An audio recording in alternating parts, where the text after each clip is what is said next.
Wait for it. Gotta wait for it. There we go. Okay, we are live. Jay, you want to do the honors? You want to give us a little? This little thing? You got the sound effect too? Did you hear it? I didn't hear it. Okay, that was good. That was actually Okay. really good. You got the before the actual hit. What's up, everybody? Zoe Azubuki here with Realtor Lender Mastermind, my co-host and brother Jay Azubuki, and we've got the man himself, Aiden Mikha. Yes, sir. Bay Area. Did I say your last name right? Mikha or Mika? Yeah, no, that's actually right. Okay. Yeah. So Aiden and I actually go way back, feels like, but we've grown a great friendship over the years. We met doing a deal. I think you were on the buy side, I think, with a client that I was working with, and then we connected after that. We've gotten some competitive times in. We played a little bit of ping pong in the Bay. He owed me some push-ups from that. Got a little sore and slow at the same time.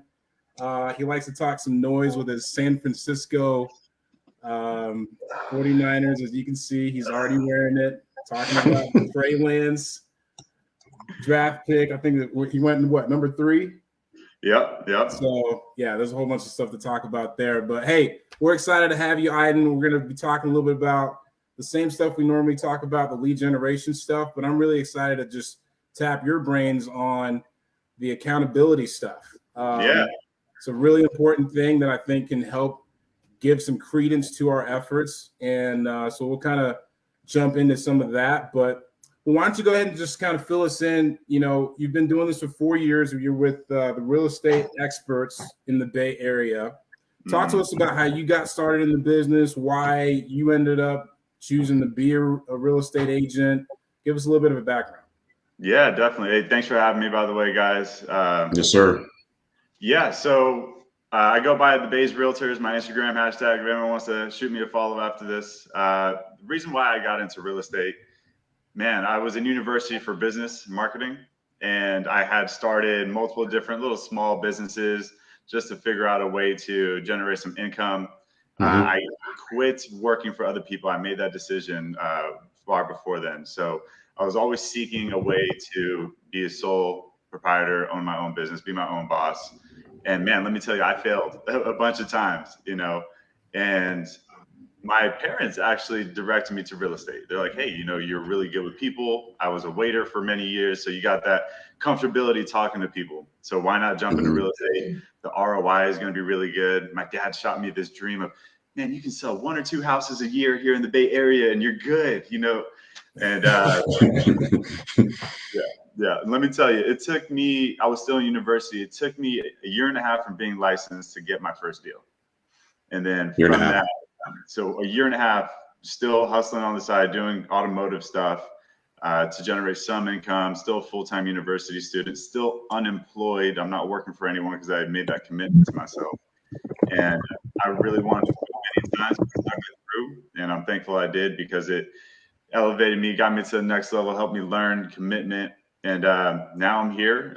In the past year, I've done almost 20 deals. Very thankful for that. Thankful for the hustle and the knowledge that I've learned with transitioning into a role where I was with the top agents in the area, and I was able to learn and dissect their brains. I mean, the woman that I was working with, Necca Jenkins, she comfortably did 65 deals by herself last year. So to learn from a machine like that, and I'm calling her a machine as a compliment, it was a great attribute to who I am, my success today. And now I'm a solo agent. So I'm starting off, I feel fresh again, and that's going to kind of get into my whole accountability thing, as you were mentioning. So yeah, love it. Love it. Let me jump in real quick. You said something about it took you quite a while to get that first deal. I think you said it was a year and a half. Kind of go into that a little bit more. Why did it take that long? Just for some of the new,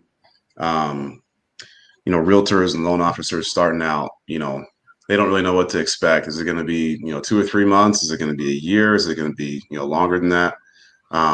Speak a little bit to why it took that long, and then maybe what you learned through that process. Definitely. So within that year and a half, I was a full-time university student. Although I every opportunity that I had, I would go into the office training. I would try to reach out to my mentor and, learn as much as I could about the business. And I did, learning about the contract, learning about legalities, which a lot of that is on the real estate exam. But from that data, that information to tangible real estate activities, two different things. I don't want to throw any names, but the firm I was at first didn't necessarily have that commitment to me that I was seeking, and that, I'm gonna hold your hand and guide you through. And I really needed that, especially being focused on my studies and also my side hustle. And I wasn't committing my full time to real estate. So I left there and immediately went to a team that was doing a lot of business, and they were a little bit more hand holding and guiding me through. The team lead said, hey, every one of my listing appointments, come to it. You can sit down, just be a fly on the wall. My buyer presentations, sit down, be a fly. The final walkthroughs, the AVID, realtors know what that is. Come with me. I was like, that's what I want. So I learned firsthand. And once I started doing that, I had the confidence and comfortability to speak with expertise. So once I did get a client or two, I was already perceived as a professional that knew what the heck they were doing. Matter of fact, when I first closed my deal, they invited me to a housewarming party, and their friends asked, well, how many deals have you done? One. And everyone was shocked, even my clients, because they never asked. They never thought. So it took me a long time because I was learning, and I was sincerely dissecting and diving in. And once my studies finished, mid-year to the end of the year, I did 6 deals that year. So 1 deal a month for the remaining amount of that year, which was a blessing. And once I finished university, I made that commitment that this is full time. Quit your side hustle with the cars. This is what you're going to be doing, sink or swim. And I really dove in. Awesome. So talk about when you made that decision to go full time. What was some of the origination activities that you did? That's what we like to call it in the mortgage world, origination activity, but more specifically, the lead generation activity. What did you start implementing when you focus full time? You said, this is my business. This is what I'm going to focus 100% on, which I think is huge, because that definitely makes a big difference as far as what you're putting into it and what you're going to get out of it. But talk about that lead generation activity that you implemented at that time. Yeah. And to what Jay was saying too is, what difference did that make is when I did get out of university, I did notice that lead generation for me was open houses. Even when I was in university, my weekends were committed to doing open houses. So I did a lot of lead generation from open houses, and also joining that team initially, they did feed me some lead opportunities, which, I correlated and balanced the two. Zillow being one of those lead opportunities that was being provided at no cost to me at the time, which was a big break, right? Because now I have less expenses to start off. So that really helped me kind of get my feet rolling. And at the end of that 6 months, I left that team because I started to get a lot of leads from open houses, and I was doing them four times or more a month. Sorry. So once I did that, COVID hit, and I was like, man, there are no more open houses. So I lost my main track of lead generation. I've only got so much money in the bank right now, so I can't necessarily go out and pay for an abundant amount of Zillow leads. Always trying different unique things, yellow pages, calling attorney offices, of course, sphere of influence, and what was working for me. So when COVID hit, I had no idea what to do. And I seeked out the next opportunity, which was joining this women's team, NECA Jenkins.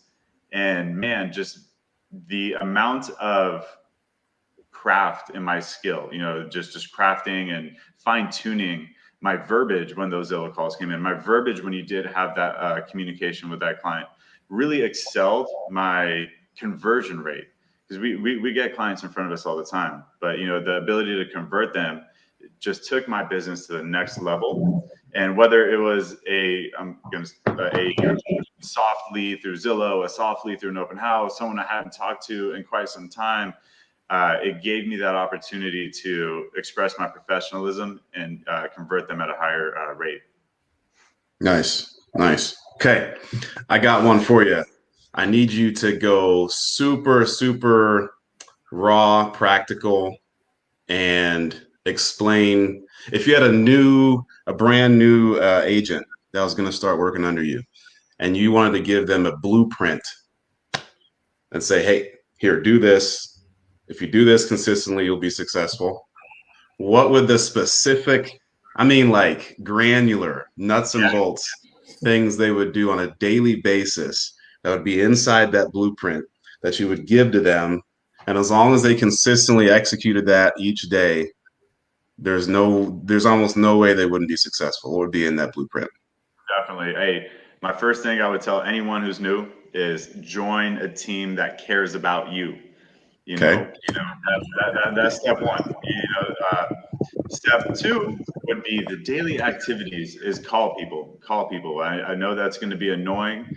Reach out to people, let them know, whether that is on the phone, which is going to be definitely one of the methods, but other avenues in doing so.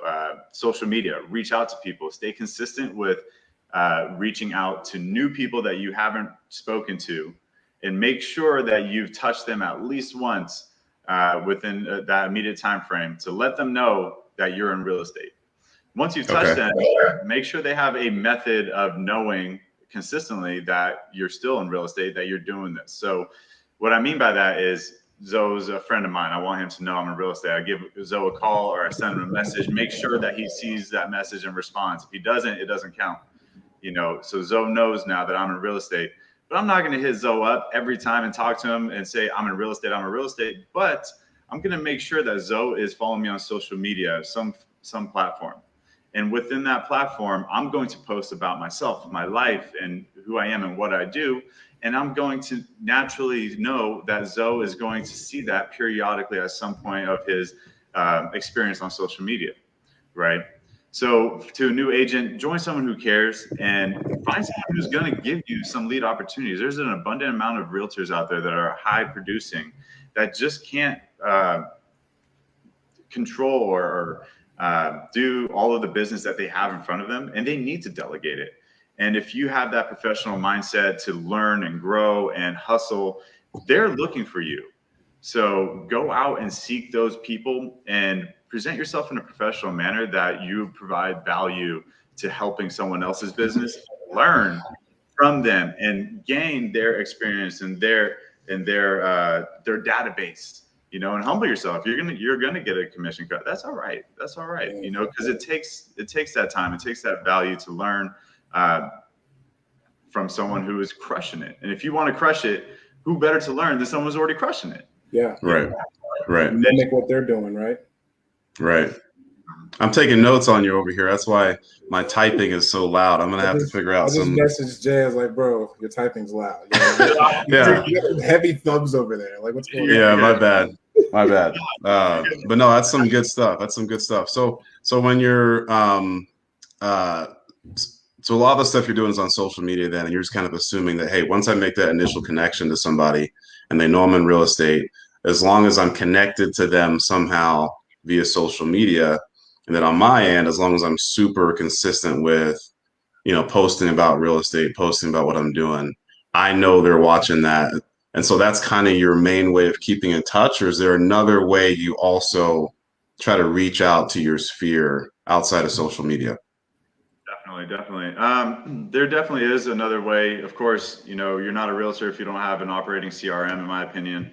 And that is going to be naturally communicating unmonitored by you. You don't have to touch anything and start sending stuff. It already gets done. So as a realtor, you definitely need a CRM that you stay dedicated to that does the tedious stuff. I don't want to send Zoe all the properties in my zip code that he's looking at, but I have a generating system that's doing it, and that system also tells me when Zoe looked at the property last, which property he's looking at. It also gives him the opportunity to ping me when I need to, when he wants to seek a look at a property. With that being said, if I don't contact Zoe in 4 or 5 months and he's still on my platform, he's already forgotten. He's just now assuming that this is a Zillow style platform that no one is really on the other end receiving. So within that, once you've made that connection and filtered the people on your sphere of influence that portray an interest in real estate, and you transfer them over to your CRM, fantastic. Now you still need to maintain those people. You still need to stay in communication with them X amount of times, whatever your system is. Is it twice a month, once a month, 3 times, 4 times a month, how serious they are. And my system has an ability to rank their seriousness and their status on where they're sitting. So based on that, I will reach out to them based on what I rank them at. And, it's not a perfect science because sometimes they hit or miss, right? But staying consistent with those people really helps evolve that seriousness and commitment to you. Gotcha. Yeah, good stuff. Love it. So transition a little bit to some of the stuff we've been talking about in some of our conversations, the accountability element. What's the stuff that you do with accountability? Because obviously you've talked about team, being around people that care about you, kind of learning from folks that are more experienced than you. So now talk to us about what the accountability that you've implemented with people in the industry or people just, in your network in general, that it's helping you achieve your goals for your business. Yeah, definitely. And I'm gonna go back to me going solo right now. Like that, to me, it was a big deal, a big jump, transition. I do consider it like a promotion, because now I put myself in a more responsible position. I have more liability and responsibilities to take care of. And with that, I no longer have someone looking over my neck and making sure, Aiden, did you make your calls today? Aiden, did you do this, that, and the other? It's personal. It's all me. I have to make sure that I get that stuff done. I have to make sure that I'm following up with my clients and making my calls on a daily basis. So with that, I was seeking an opportunity of accountability for myself, right? And I seek like-minded people to position themselves in my life that care about my success, that are going to do nothing more than just make sure that I'm getting done the things that I said that I'm going to get done. I don't want you to tell me how to do my business. I want to have that internal thought where I've taken this expertise and consideration into knowing what is going to make me successful. The complicated part is actually doing that on a consistent basis, right? So I partnered up with a couple of my friends who are business owners, who are sole proprietors, even people who are just employees. And we all have these goals and objectives in our lives where we want to achieve these things and we know what it takes to get there. But the one thing that we lack is the consistency of doing the daily activities and efforts to get to where we want to be.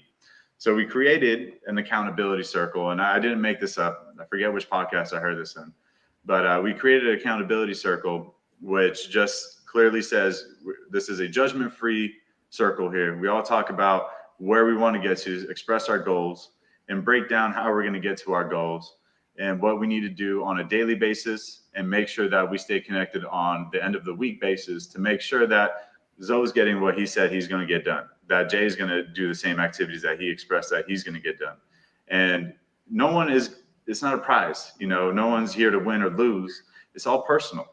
I'm not going to bash you, Zoe, for not accomplishing the task that you set forth.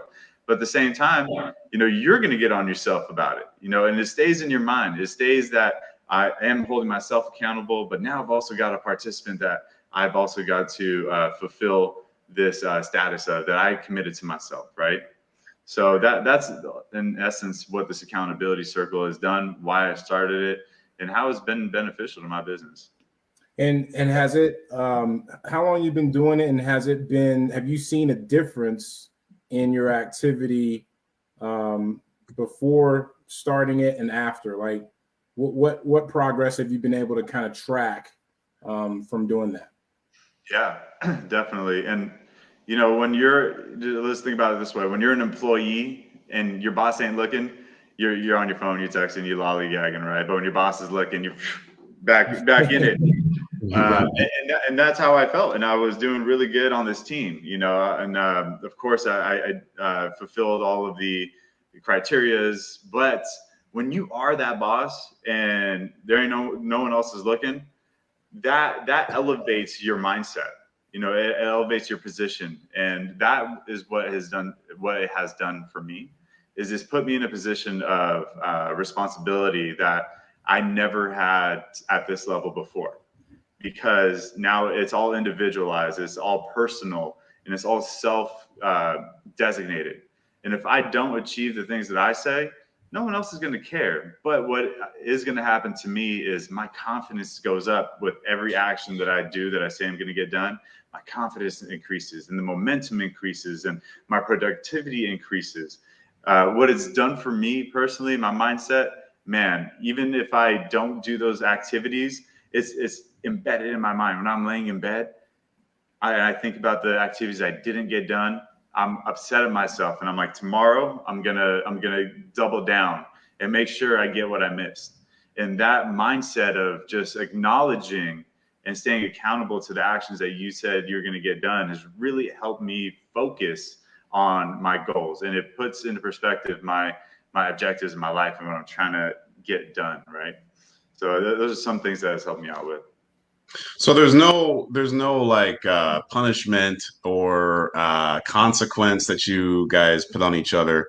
It's more so just the action of telling somebody else what those tasks and activities are. Okay, so you get it out there, and then it's kind of on you if you do it or not. Like no one's actually gonna make you pay, you know, $1,000 or, you know, whatever. So Jay, let me ask you, how many push-ups max can you do in one straight up right now? Probably 90. 90. And if you fell short, Jay, if you fell short, because you said that confidently, it was the first number that came to your mind. If you fell short, you're gonna feel some kind of way about what you just expressed to me. You know what I mean? And Yeah. we didn't wager anything right now, but it's a internal confidence, a self designation that you just expressed. And if you don't achieve what you said you're gonna get done, guess what? Tomorrow, you're like, man, I said 90 and I didn't get 90. I got 85. I'm going to work harder to get that 90. I'm not gaining anything, but it's something that you have put in front of you. Now it's that internal challenge, right? Yeah.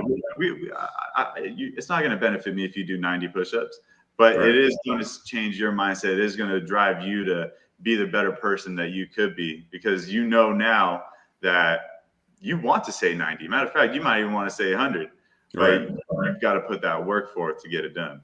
Right. I don't know if that example was the best, but no, it makes a lot of sense. Yeah, it makes sense. Yeah, so, that makes good sense. So I think a real life scenario for you here, and I'm going to put you on the spot, Aiden. I'm going to ask you because part of what you said makes sense. You said everyone in your group knows what they need to do to get to where they want to go. The accountability is just to help them enforce that. But what about a scenario where it's kind of in question, you know, what actually needs to be done to get to where you want to go? You know what you want the end goal to be, but you're not 100% sure of how to get there.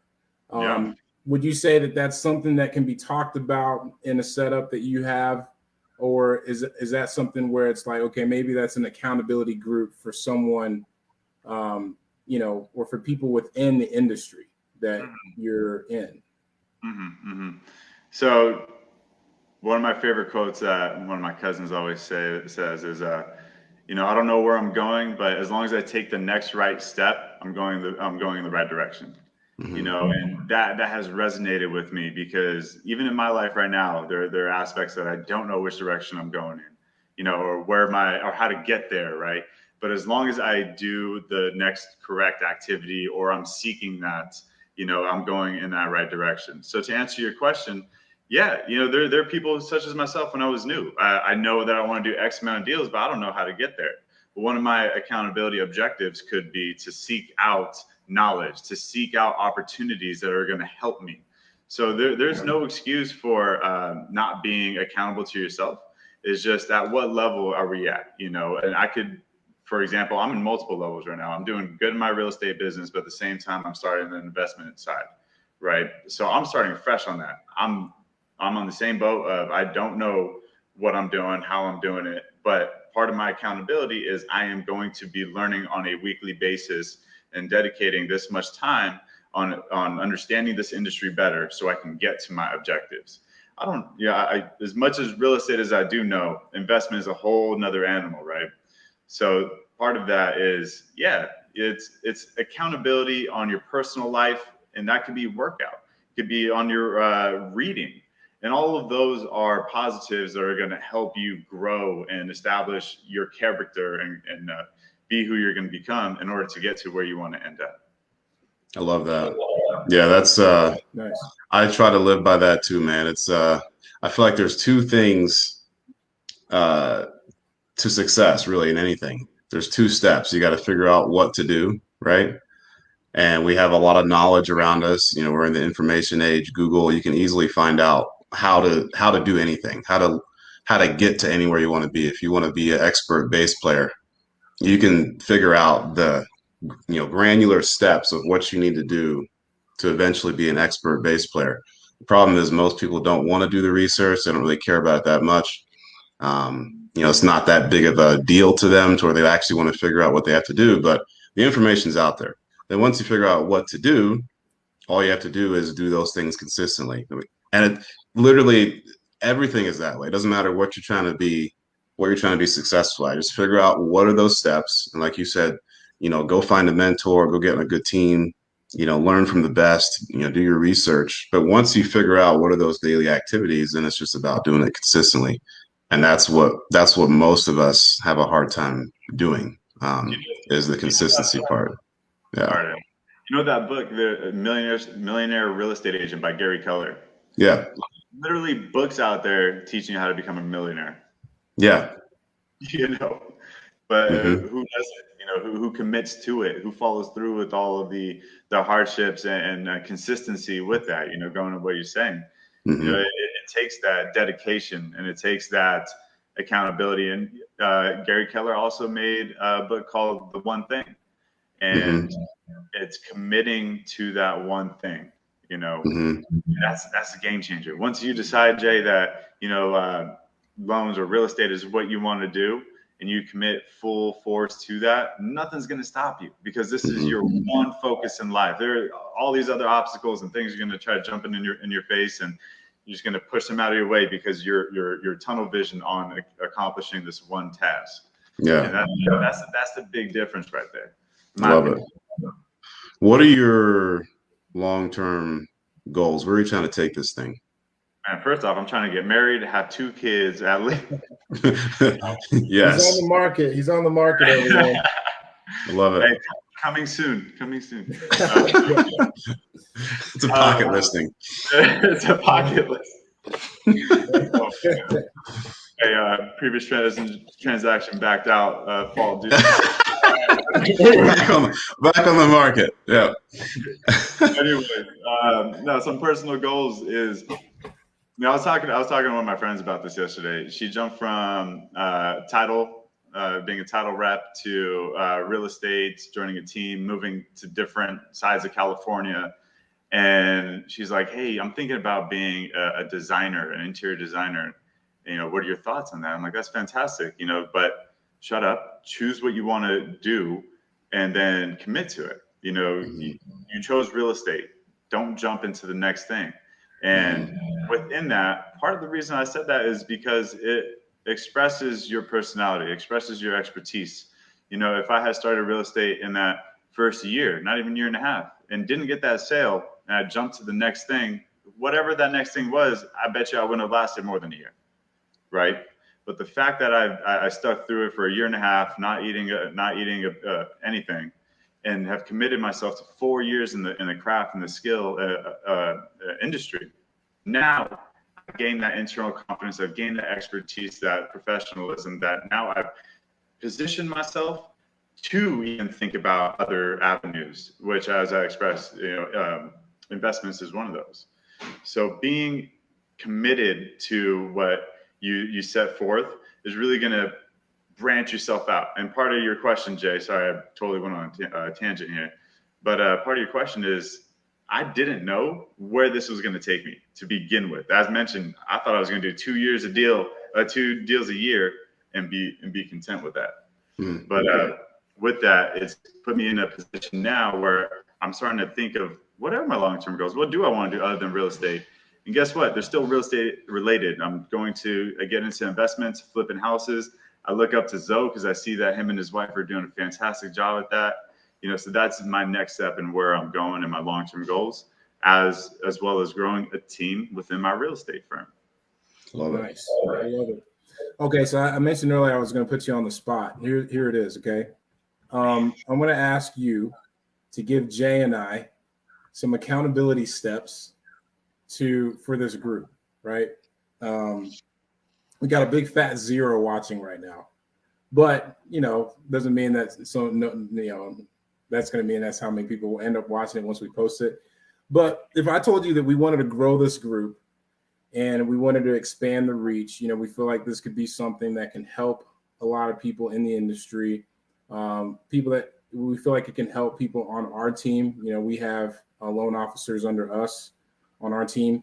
What would you say are the accountability steps of how to expand what we're doing here? How to just ideas. I mean, again, this is a one-off, right? I'm putting you on the spot.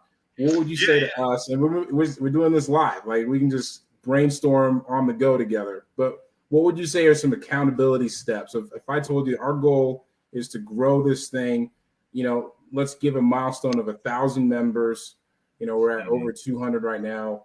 But we want engagement. We want people to find this valuable and helpful to them.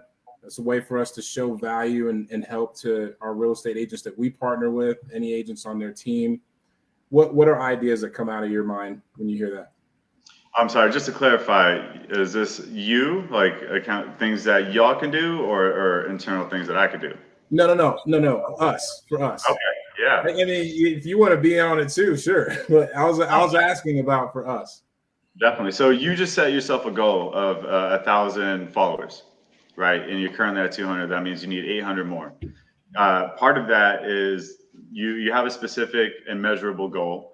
It definitely sounds achievable. Now, one of the things I want to throw at you is the timeline. Give me a timeline. How long do you want to focus on that 800? Is it within the next week, next month? What is your time? Jay, what would you say to that timeline? Well, I'd say maybe in the next 6 months will probably be a good barometer. Is that too long? I think you can beat that, but that's fine. That's fine. If you want to use 6 months, I'm setting the bar too low. Setting the bar too low. No, you're all right. Let's call it 4 months. Do some easier math here. So that's 200 people a month, right? 200 people a month. There's also 4 months in a week, 4 weeks in a month. So that's 50 people a week. Right? 50 people a week, 7 days. You've got to get roughly close to 10 people a day to follow your page. So off the bat, if you guys are not reaching roughly 10 prospects a day, you're not going to get to that objective, period, hands down. Right? And if there's multiple ways to do that though. You can send messages to 50 people a day comfortably, easily, effortlessly, and get a conversion rate of 10. Bam, there you got that 10 a day. Or you can use a platform, a medium of sorts, to get your webinar, to get your brand name or your objective that is going to resonate with other people out there in a platform that is going to give them the ability to learn who you are and seek that knowledge that you're providing. So now you have direct reaching out to people, and you've also created a net for people to find you, that you've provided value to them, and also with your intentions of having them follow you, right? But what platforms are you using to capture the audience that you're seeking is also relevant, right? You can do LinkedIn. I'm not a fan of LinkedIn personally. You can do Facebook, which you guys are doing. You can do Instagram, which I highly recommend. Man, TikTok is awesome.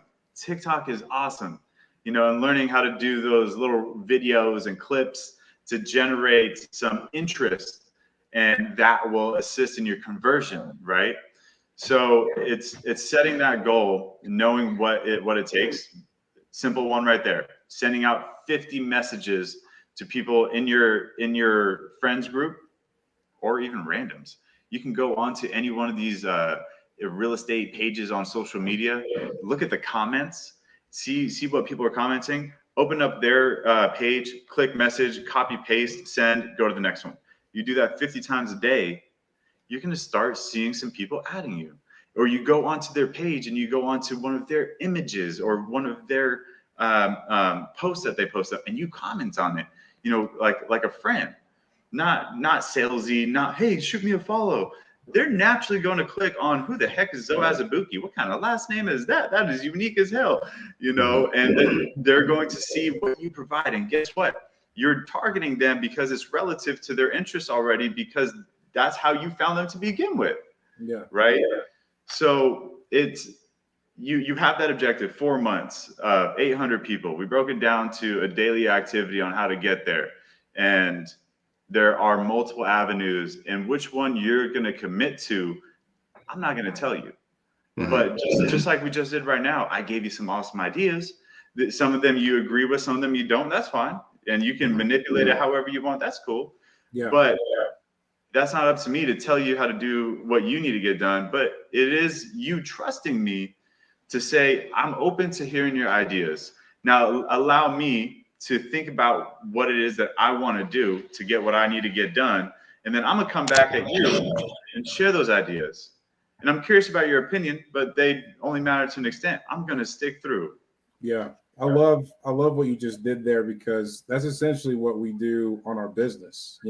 We say, hey, how much loans do we want to close? What's our loan volume that we want to have by the end of the year? And then we break it down to monthly. What does that look like? What does that turn into as far as the loan average so how many loans does that mean? All that breaks down to what you just did, a daily activity. And the question is, well, you just figured out what the activity is. The question now is, are you going to do it? You're going to do it, yes or no? And that's where maybe the accountability comes in. So I love that. I'd say you passed the test. That was pretty good. I mean, Jay and I just need to have some conversations on how we want to prioritize that activity, because obviously we're still producers, and primarily, but this is something that we do care about, and we want to bless the real estate mortgage community with. But yeah, great thoughts, man. Appreciate you sharing. Yeah, it's good. Yeah, Jay, you got anything else? We're going to wrap up here. We'll get to the 40-minute mark. No, not really. I think I asked all my questions that I kind of had in my mind. Yeah. Yeah. Well, man, you've been great, man. Any final thoughts from you as far as just the stuff we talked about, and just a little wrap-up opportunity for you here? We don't have anyone watching, so no questions to ask right off the top, but possibly questions later they can post on the comments or whatever. But yeah, man. I always like to say have them say a final thought to the newbies out there, because those are the ones that are really going to be watching this to try to learn something. Right.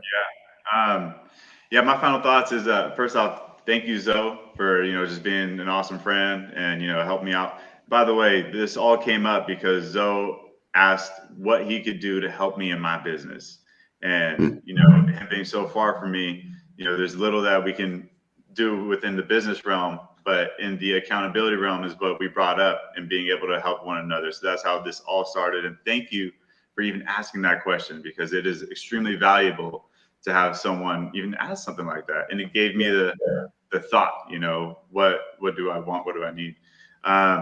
To leave off to all the newcomers is find out what you want to do and commit to it. And once you commit to it, focus on getting that done. And there's going to be a bunch of obstacles and things to overcome. But as long as you stay focused on that activity and what you want to accomplish, nothing's going to get in your way. And can continue to seek out that knowledge. Awesome. Good stuff, man. Love it. Plenty of gold nuggets. Yeah, man. Great stuff, Aiden. Thanks so much for being with us, man, and sharing wealth of knowledge. Some great stuff to take away from there. So, but yeah, man, we'll wrap it up there. Again, Aiden, thanks so much for being on. Thanks everyone for watching, and continue to, actually, you can help us with that little accountability plan that Aiden said. If you know anyone that can benefit from this video, benefit from this group, you can help us get the word out as well. we'd love that as well for you guys to help, kind of, invite more people, let's make helpful. So let's make a approachable platform that people can join in for that. And that's, going to help everyone, including ourselves, man. That's all it is. We lift each other up. So I thank you again for having me, guys. Appreciate you. Yeah, for sure. All right, man. Cool. All right, everybody. We're going to sign off. Till next time. Take care. God bless. See you guys soon. Appreciate it.